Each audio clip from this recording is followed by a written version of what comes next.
Hey everyone, hoping you're having a great day. It's Grow with Joe here to give you another lesson on how to grow yourself physically, mentally, emotionally, and spiritually. So hold on just a second. Let me get the Facebook Live going. Take some time.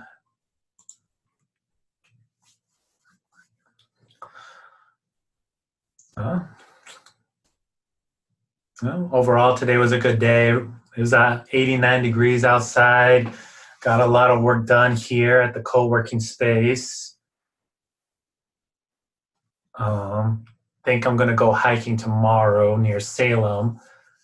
So let me get that going. Here's the Facebook Live. Let me get the Instagram Live.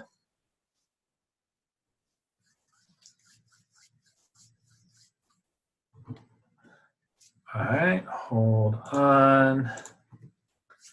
All right. Hi, everyone. It's Grow with Joe here. And if you don't know about Grow with Joe, it's a company that combines financial planning with self development coaching for Latino professionals. And today we're just going to talk about another chapter in my book called More You Know, More You Grow, How to Get Better Every Single Day. And today's chapter is going to cover about understanding human intelligence or emotional intelligence, actually. So one of the first books that I read about emotional intelligence was How to Win Friends and Influence People by Dale Carnegie.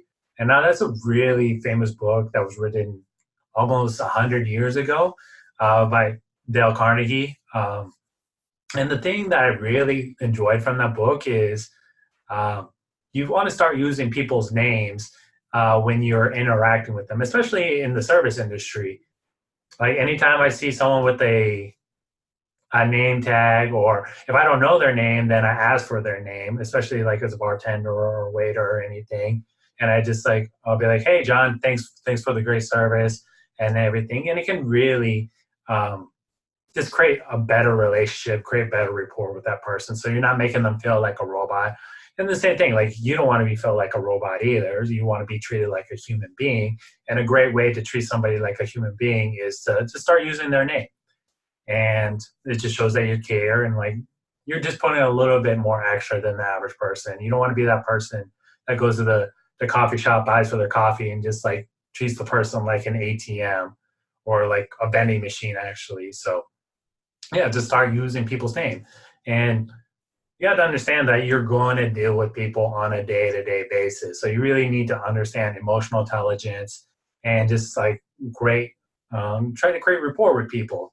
You don't live on an island, and you're just going to have to start interacting with people and just realize that when you're interacting with other people, they have their own beliefs, they come from different backgrounds, have different perspectives. So don't get upset when they don't agree with you, or they're not thinking on the same wavelength as you, because they didn't experience what you experienced as an individual. And so a really good book to help you with interacting and be a better communicator with folks is this read this book called the Feeling Good Handbook by Dr. Burns.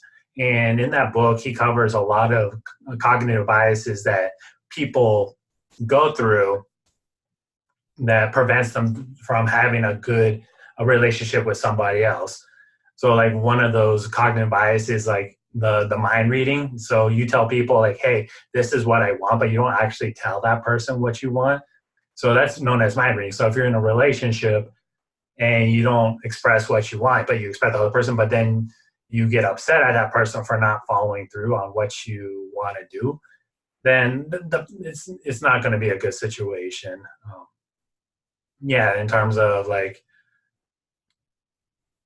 I don't know, if you want the dishes to be clean every single time, you don't want a dirty sink, then you have to express to yourself that, hey, can you please put your dishes in the dishwasher? It will save us time and everything to clean the house, and we're going to have cleaner dishes instead of them piling up.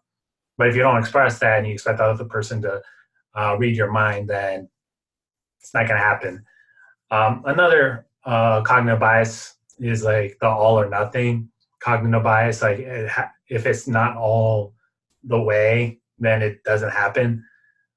Like you use statements like you never take out the trash, or you never hang out with me, type of things like that. Those are things are not true, and it's not very healthy for a relationship, because like you're like kind of um, discounting all those things that other person did for you in the future. And if someone did the same thing to you, you'd be like, oh, I have done this for you, and it can cause a lot of trouble. So I don't think it's really good to use always or never in an argument, because it's not true. You could say, hey, I want to have more of this, or I want a little bit less of that. Instead of saying all or nothing, those are really like negative words to say when you're communicating with somebody else. Another thing is when it comes to communicating with folks is the jumping to conclusions. So you'd be like, oh, they did this, so they must have done this, this, and this, and which could really cause a lot of issues as well. So that book, The Feeling Good Handbook by Dr. David Burns, gives you a lot of tips on how to become a better communicator. When I was going therapy with my previous spouse, the therapist recommended reading that book just so you can become a better communicator, and so that you don't have miscommunications. I found that book to be really good. It makes me think about the words that I choose when I'm interacting with somebody. So, like if I'm out at a store or something and someone's being rude, I'd be like, hey, what happened in their earlier in their day that's causing them to be in a bad mood, or what happened in the past, type of thing. And just try to figure out like just the way, like your first impression is probably not the best impression to use. It can be, but the idea is that like there's an accordion effect or a chain reaction for how a person is acting today. So when you have those biases, you can make a prediction that might not be true, and it could just cause into other problems. And like one of the worst things about communications is the perceived notion that there is communication. So the idea is like you want to be a better communicator with folks, and by understanding those cognitive biases that will help you become a better communicator.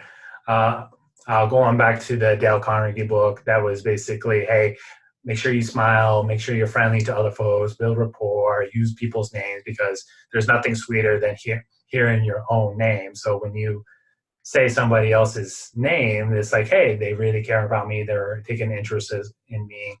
And if you say that to like a bartender or like or a bouncer, or just like in general, just like if you know people's names like all the way through the rank and you just use it, they're just going to be more friendly to you, and it's just going to create a better world. And like the more value you can give, the more positivity you can give as an individual, the better your environment is going to be. And the better your environment is going to be, and the better your environment is, the better you are going to be, the better you are going to be as an individual. So I would highly recommend you read that book, the Dale Carnegie book, How to Win Friends and Influence People. I talk about it in this chapter right here real quickly. In this book, basically, I give you 39 tips on how to grow yourself physically, mentally, spiritually, emotionally, so you can have that better career, better relationships, and better personal finances. So I'm like, hey, here is the tip. Here's where I got the tip, and here's a quick way to implement that lesson in your life, just so you can get more wisdom, and with more wisdom, you can make better decisions with your life and just live a better life. So make sure you check the Dale Carnegie book out, and also check out the Feeling Good Handbook.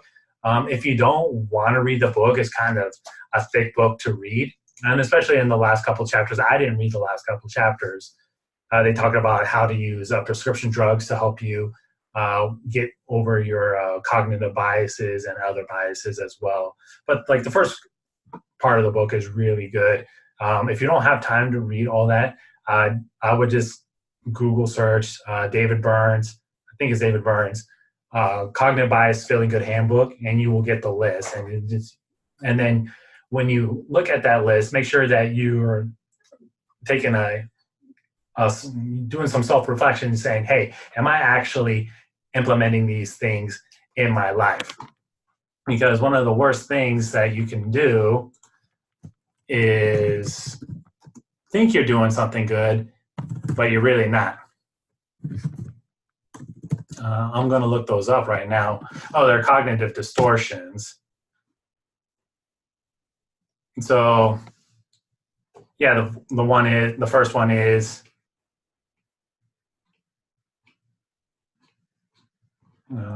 this website is taking forever.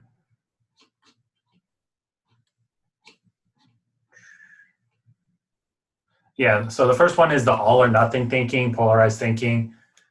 So it's black or white. There's no gray in terms of how something is. But I'm a big believer that the entire world is gray. There is no black and white. There's not a one size fits all answer for most of the things in the world. The second one is overgeneralization. Yeah, that's could be like here an example. You got a C on a test, so you automatically assume that you're a C student in everything else that you do. Not something to implement in your life. It's not going to help you with your other relationships as well. The third cognitive disorder is mental filters. So this is um, dwelling on the negative comment that someone might have said to you. So it causes you to forget everything else. You're just focusing on this one negative thing, forgetting all of the other negative things or positive things that are happening in your life, in relationships or whatever. Same thing, oh, I got to see this everything. You could have got A's and everything else, but you got one C, and you think it's the worst thing in the world. So mental filter is another one. Disqualifying the positive. I see this a lot. You give somebody a compliment or they did something and they're like, oh no, it wasn't that great or whatever or anything. I don't know, maybe you want to see humble or whatever. But they also can be really negative where you say hey, you got all these other great things happen in your life, but you're just focusing on this one negative thing and you don't even care. So that's another cognitive disorder that can prevent you from having good relationships. Like I said, jump into conclusion, mind reading. You just think that people should read your mind. But that idea is that you should communicate what you want and not jump to conclusions or anything. Fortune telling, jump to conclusions, fortune telling. So if it's for example, if someone goes out with their friends, then you automatically assume that they're cheating or something. That's another cognitive disorder. Magnification or minimization. So this is you blow everything up. You might have got a flat tower and you think the rest of your day is gonna be a bad day. But like I like to say, did you really have a bad day or did you just have a bad 5 minutes that you've been milking all day? Or something really bad happens, you're just minimizing it. In reality, you should take ownership of that thing that went wrong instead of minimizing it and saying, hey, it's no big deal, when actually it is a big deal for the other person. Another one is emotional reasoning. The logic behind this one is that accepting your emotions as fact. So you're saying, hey, I feel upset about this one thing, so it must be true. And that might not be the truth. I remember getting in an argument about something. We're talking, what is it? I don't know. I feel like people say, hey, I'm upset about this. I feel bad. So this is how it should be type of thing. And I really think that is not good. It's kind of overgeneralizing certain issues type of thing. I guess, for example, you could say, hey, I feel angry that there's dishes in the sink, and so the relationship has to be over type of thing. Should statements is the next one. You should do this or we should do that.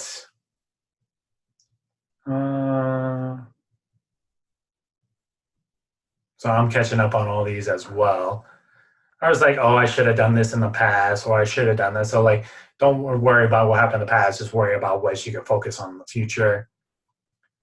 The next one is labeling and mislabeling. This is an extreme form of oral overgeneralization. Overgeneralization. So I think you could think of this as like, um, if in this example that if a student labels themselves as an utter fool, then they fail on certain exams on purpose because they don't want to see that they are outside of the thing that they label themselves at. Personalization. I guess you just make these things more personal than you think they should be. Well, I guess you did, like you say everything is your fault. Hey, like World War II happened, it's my fault, even though it's like 2019. So that's something that you can't get over. Control fallacies and fallacy of fairness, fallacy of change, always being right, Hadron's reward fallacy. Yeah, there's Google that, Google search this. It will going to help you understand how to be a better communicator with other folks, and just realize that we do have biases as folks, and the more self-awareness we have about those biases or fallacies, the better we can be better communicators, so that then we can build stronger relationships, have strong relationships with our parents, with our partners and everything, and just live a happier life. Yeah, the thing is, if you have one of these biases and you're not agreeing what's happening to the outside world, it's going to cause you to become miserable. And one of the first things is having the self-awareness, like where are my shortfalls, where are my strengths, where are my weaknesses, and then start working on how to bridge the gap between all those different things. So definitely check that book out. And yeah, if you want a free copy of this book, More You Know, More You Grow, How to Get Better Every Day, just go to my website, growwithjoe.me/slash book, and all you have to do is pay for shipping and handling. Hope you have a great rest of your day. If you have any comments or questions or concerns, just go to, just send me a message and I'll get to it. And hope you have a great rest of your day. And remember, if you go with Joe, you can grow with Joe, because Joe knows dough.